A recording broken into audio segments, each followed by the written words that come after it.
का 14वां अध्याय। आप जो भी अध्याय पढ़ेंगे आपको ऐसा लगेगा कि यही अध्याय बहुत महत्वपूर्ण है। फिर जैसे जैसे आप आगे बढ़ेंगे वैसे समझ में आएगा कि भगवान की जो वाणी है, जो भगवान ने स्वतः बोला है। मेरी जानकारी में यही एक शास्त्र है जो भगवान द्वारा बोला गया है, ऐसा हमारी मान्यता है। ऐसे हमारे जितने भी संत महापुरुष सभी लोग इसको बताते हैं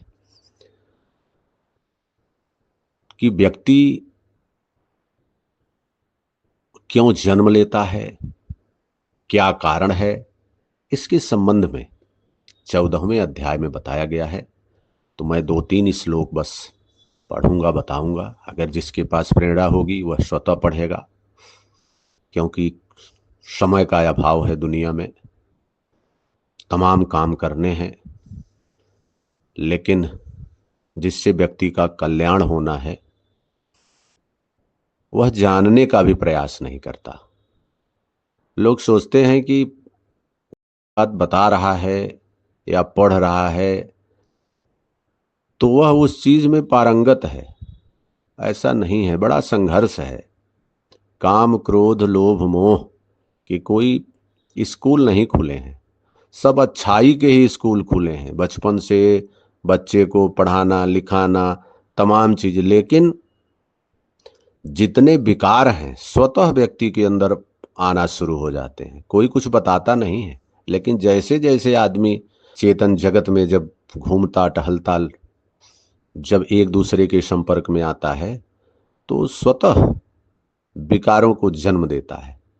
और विकार तभी नष्ट होंगे जब आप उसके बारे में जानेंगे। समस्या कहाँ है? सभी विद्वान हैं, सभी कहते हैं कि अरे वो तो भगवान की कथा हम जानते हैं। कथा में क्या है? इतिहास। लेकिन जो उसका मूल मर्म है तो उसको जानने का प्रयास हर व्यक्ति को करना चाहिए। ऐसा नहीं है कि हम जान गए तो वो कर ही लेंगे, बड़ा कठिन सौदा है।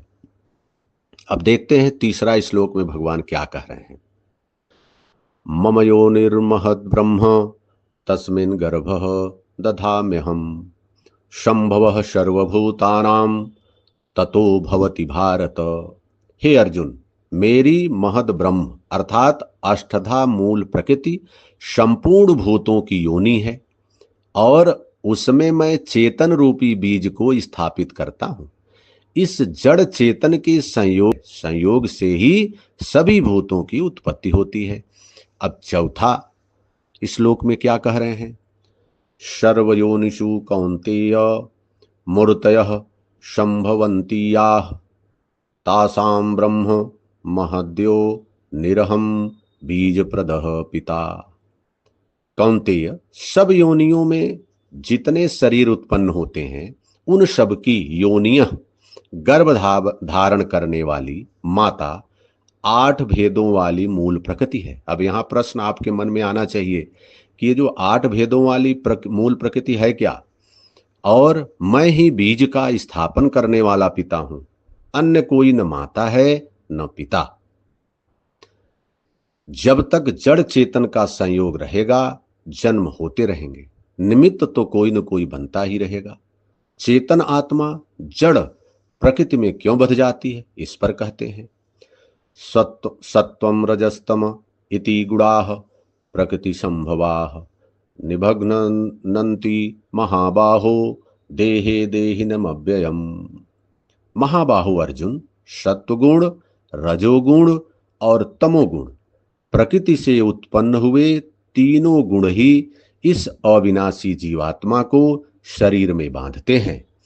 मतलब जो सत्वगुण है, रजोगुण है और तमोगुण है, यह जो है किससे उत्पन्न होता है? प्रकृति से उत्पन्न होता है। अब प्रकृति आपको जानना है तो 13वें अध्याय का 5वां श्लोक, जिसको अगर उत्सुकता होगी वह गीता उठा ले, 5वां देखे, 5वां श्लोक उसको पढ़े और प्रकृति के बारे में जाने। जिसके पास श्रद्धा होगी वह उस चीज को जानने की कोशिश करेगा, अन्यथा प्रतिदिन संत महात्मा कथावाचक सभी लोग प्रवचन तो कर ही रहे हैं, कौन कितना उसको पकड़ पा रहा है, क्या कर रहा है। हम प्रकृति की बात ज्यादा करते हैं। प्रकृति से कल्याण पाना ही, जब सत्वगुण रजोगुण और तमोगुण यह तीनों कब समाप्त होंगे, जब ये तीनों से आप परे होंगे, तब परमात्मा स्थित महापुरुष की श्रेणी में जाएंगे। न आपको सुख में दुख में कोई भान नहीं होगा, न कुत्ता में, न गाय में, न किसी जाति में जो सामाजिक बुराइयां, छुआछूत,